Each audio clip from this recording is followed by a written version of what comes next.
Então, numa impressionante rapidez, novas investidas da ciência viriam conceder ao mundo outros tipos de máquinas e em rápida sucessão chegaram ao transistor em 1947 e ao laser, em 1953. Que vieram modificar métodos, e introduzir diversos novos aparelhos para as comunicações, e, inclusive, para a medicina, com o emprego desses condutores. Obtida a miniaturização nos componentes eletrônicos, teve início a era dos satélites de comunicação. A comunicação na Primeira e Segunda Guerra Mundial se desenvolveu muito rapidamente por causa da necessidade da comunicação com os soldados no campo de batalha. Os telefones de campo não só revitalizaram a artilharia, mas eles também proveram comunicação instantânea entre os comandantes e as unidades subordinadas. Embora os fios fossem vulneráveis ao fogo da artilharia hostil e pudessem ser cortados por ousadas patrulhas noturnas, eficientes equipes de reparos poderiam manter os telefones operando debaixo de quase qualquer condição. Conforme se passava os anos depois da invenção do telefone, o mundo mudou e veio as novas versões de telefone como automático de parede, mesa operadora capelinha, conhecido pelo seu formato de origem norte-americana dos anos 40. Telefone de parede Kellogg, aparelho de fabricação norte-americana, usava pilhas para a transmissão da voz. Moedeiro, telefone público norte-americano da década de 50. Esse modelo foi adaptado para uso de ficha telefônica, já os primeiros utilizavam moedas para fazer ligação. E mesa operadora. Alcançando a década de 1930, o televisor ganhou novos reparos até se transformar em um produto de maior viabilidade comercial. No mês de março de 1935, os alemães foram os grandes responsáveis por realizar a primeira transmissão televisiva. Esse tipo de recurso tecnológico foi incrivelmente empregado para a divulgação do regime liderado por Adolf Hitler. Pouco tempo depois, franceses e britânicos também investiram na construção de estúdios e na transmissão de imagens. Desde esse período, os estudiosos interessados por esse tipo de tecnologia já testavam algumas possibilidades de transmissão de imagens coloridas. Tal feito só foi alcançado no ano de 1954, quando a emissora norte-americana NBC empregou um sistema compatível com os televisores preto e branco para realizar a transmissão de imagens coloridas. A década de 1930 serviu para a lapidação da televisão. Eventos como a Segunda Guerra Mundial, de certa maneira, ajudaram a alavancar o desenvolvimento dos aparelhos e tecnologias de transmissão, pois as pesquisas realizadas na época foram intensas.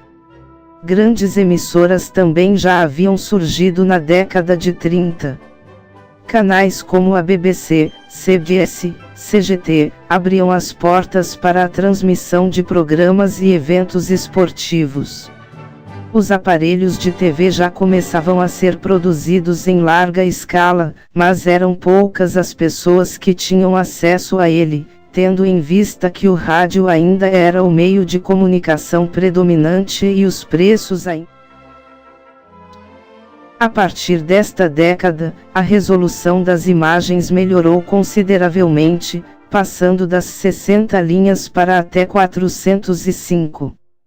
Já no ano de 1936, a coroação do rei Jorge VI é considerada a primeira transmissão ao vivo na história da televisão, e assistida por mais de 50 mil pessoas em Londres e na Inglaterra. Historicamente, o grande avanço da televisão foi nos anos de 1950. Os eletrodomésticos invadiram os lares dos estadunidenses. Antes disso, em 1940, foi realizada a primeira transmissão em cores que se tem notícia e as transmissões esportivas e os primeiros telejornais começaram a ganhar destaque. Ainda na década de 50, milhares de pessoas já tinham acesso à TV nos Estados Unidos, Europa e Ásia. Para a alegria dos brasileiros, ela desembarcou por aqui com a ajuda do empresário Assis Chateaubriand. A explosão da televisão no Brasil pode ser observada 6 anos após sua chegada. No ano de 1956 o país já possuía o expressivo número de 1,5 milhão de aparelhos. A Rede Tupi, criada em 1950, foi a primeira emissora de televisão do Brasil e reinou absoluta ao longo de muitos anos. Para fazer sua ideia decolar, Chateaubriand trouxe dos Estados Unidos 200 aparelhos de TV e os espalhou pela cidade, onde quem passava pela rua era hipnotizado pelas imagens e sons do mais novo invento a desembarcar em terras tupiniquins.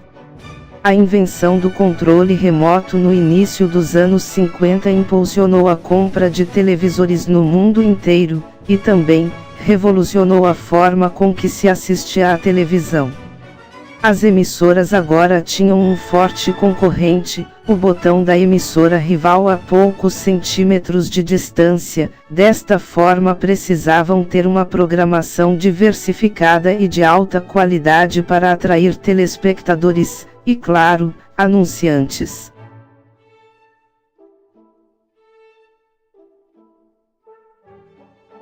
Por séculos, os humanos precisaram de ajuda para fazer cálculos, fazer transações comerciais, ou calcular a distância entre duas estrelas, exigem um grande número de cálculos.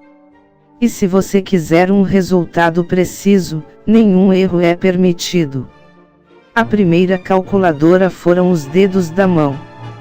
Quando era preciso contar quantidades maiores do que os dedos, eram usados vários objetos naturais como gravetos e pedras. Depois de um tempo foram criados os primeiros computadores mecânicos como ábaco da Mesopotâmia, ábaco romano, ábaco chinês, régua de cálculo. Wilhelm Schickard, em 1623, construiu a primeira calculadora mecânica e assim, tornou-se o pai da era da computação. B. Pascal, o famoso filósofo e matemático francês, inventou a primeira calculadora digital para ajudar seu pai com o trabalho de coleta de impostos. Charles Babbage, foi um cientista, matemático e inventor inglês nascido em Teignmouth, Devon. Charles Babbage é mais conhecido e de certa forma, reverenciado como o inventor que projetou o primeiro computador de uso geral, utilizando apenas partes mecânicas. Analytical Engine, máquina de uso geral para análises, mas não ficou operacional por muito tempo.